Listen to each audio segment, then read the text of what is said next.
សួស្តីអ្នកទាំងអស់គ្នានៅពេលនេះដើម្បីកុំឲ្យយប់យន្តសុបិនយូយើងមកសង្ខេបសាច់រឿងភាគទី110បន្តិចទៅបន្ទាប់ពីវាងលៀនចូលទៅក្នុងទឹកដីសមុទ្រវិញ្ញាណបិសាចរួចហើយហ្នឹងទស្សនវិជ្ជាជាច្រើនរឿងរ៉ាវគាត់ក៏បានជួបប្រទះជាហូហែទៅដោយដំបូងឡើយហ្នឹងគាត់គឺបានឆ្លងកាត់នៅរឿងរ៉ាវមួយចំនួនមុនពេលដែលគាត់បានធ្វើដំណើរទៅដល់ចលងភ្នំមួយហើយគាត់ក៏បានជួបជាមួយនឹងកុលសម្ព័ន្ធមួយដែលជាអ្នកភូមិដែលរស់នៅទីនោះដែលចំណែកកុលសម្ព័ន្ធដែលរស់នៅទីនោះគឺមិនមែនមានត្រឹមតែមួយនឹងទេគឺមានច្រើនខ្លាំងមែនទែនហើយពួកគេនឹងគឺតែងតែធ្វើការកាប់សម្លាប់គ្នាជាហូរជាហែអញ្ចឹងទៅហើយអ្វីដែលកាន់តែសំខាន់នោះគឺថាមនុស្សដែលនៅក្នុងកុលសម្ព័ន្ធអស់ហ្នឹងពួកគេគឺមិនមាននៅកម្រិតធម្មពលឬមួយក៏មិនមាននៅកម្លាំងធម្មពលអីច្រើននោះទេប៉ុន្តែចំពោះក្បួនធម្មពលដែលពួកគេបានដាក់ការពារភូមិវិញវាគឺពិតជាខ្លាំងមែនទែនដំបូងឡើយនៅពេលដែលវាងលីនគាត់បានព្យាយាមចូលទៅក្នុងភូមិហ្នឹងក៏មានក្បួនធម្មពលហ្នឹងគឺចេញមករេរាំងគាត់ដែរប៉ុន្តែ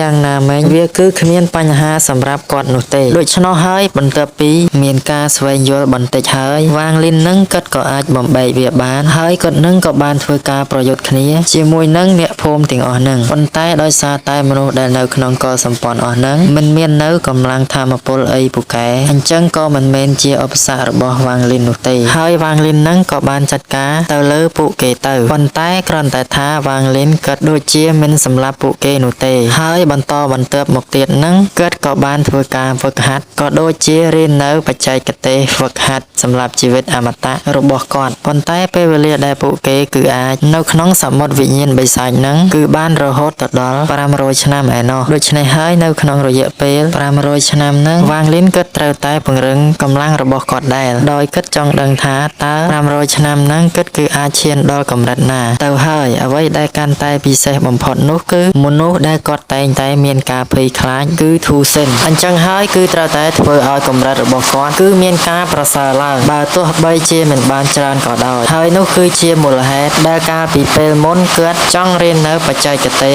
នៃការរស់រានមានជីវិតព្រោះថាជាមួយនឹងកម្លាំងរបស់គាត់នាពេលបច្ចុប្បន្នហ្នឹងគឺមិនមែនជាដៃគូរបស់ធូសិននោះទេអញ្ចឹងហើយគាត់ចង់រៀនបច្ចេកទេសមួយហ្នឹងគឺសម្រាប់ការពារខ្លួនបើទោះបីជាមិនអាចយកឈ្នះក៏គាត់អាចគេចខ្លួនបានដែរប៉ុន្តែបច្ចេកទេសដែលគាត់បានរៀនដែលជាបច្ចេកទេសសម្រាប់ជីវិតអមតៈហ្នឹងបើប្រៀបធៀបវាទៅគឺមិនខុសគ្នានោះទេដែលយើងអាចនិយាយបានថាខុសគ្នាតែឈ្មោះប៉ុន្តែប្រសិទ្ធភាពវិញវាគឺដូចគ្នាអញ្ចឹងឯណាអញ្ចឹងហើយវាងលីនគាត់ក៏បានសង្វាតរៀននៅបច្ចេកទេសសម្រាប់ជីវិតអមតៈទៅក្រោយមកទៀតនោះវាងលីនគាត់ក៏បានគិតថាបើគាត់ចង់គង់ឈរជើងនៅកន្លែងនេះឲ្យបានយូរក៏ដូចជារឹងមាំហ្នឹងគាត់គឺត្រូវមានកម្លាំងផ្ទាល់ខ្លួនមួយហើយគំនិតមួយក៏បានកើតនៅក្នុងចិត្តរបស់គាត់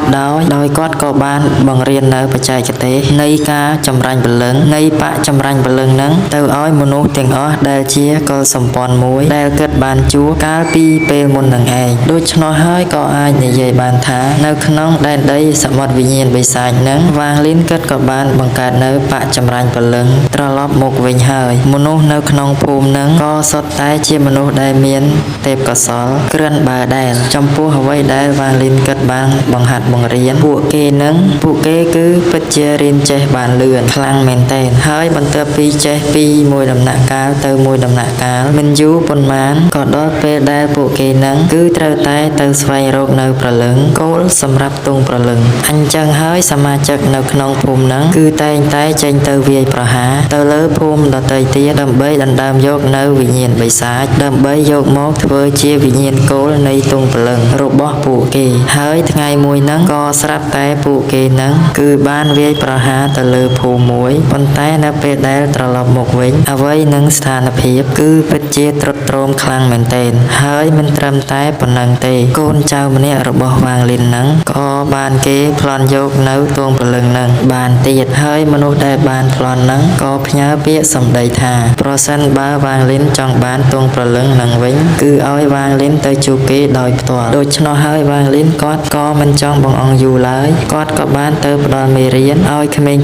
ជំនាន់ក្រោយបន្តិចទៅចំណែកសាច់រឿងបន្ទាប់នឹងទៅជាយ៉ាងណាយើងក៏មិនទាន់ដឹងច្បាស់ដែរដោយសារតែនេះគឺជាការសង្ខេបសាច់រឿងតែប៉ុណ្ណោះហើយនៅពេលនេះវិញគឺមានតែប៉ុណ្ណឹងដែរចុងក្រោយក៏នៅតែអរគុណច្រើនសម្រាប់ការគាំទ្ររបស់អ្នកទាំងអស់គ្នាហើយប្រសិនបើមានចំ ចំណុចខ្វះខាតឆ្កើមឆ្កងត្រង់ពាក្យពេចន៍ណាមួយសង្ឃឹមថាអ្នកទាំងអស់គ្នានឹងខន្តីអធ្យាស្រ័យហើយពួកយើងនឹងវិលមកជួបគ្នាម្ដងទៀតនៅវីដេអូក្រោយ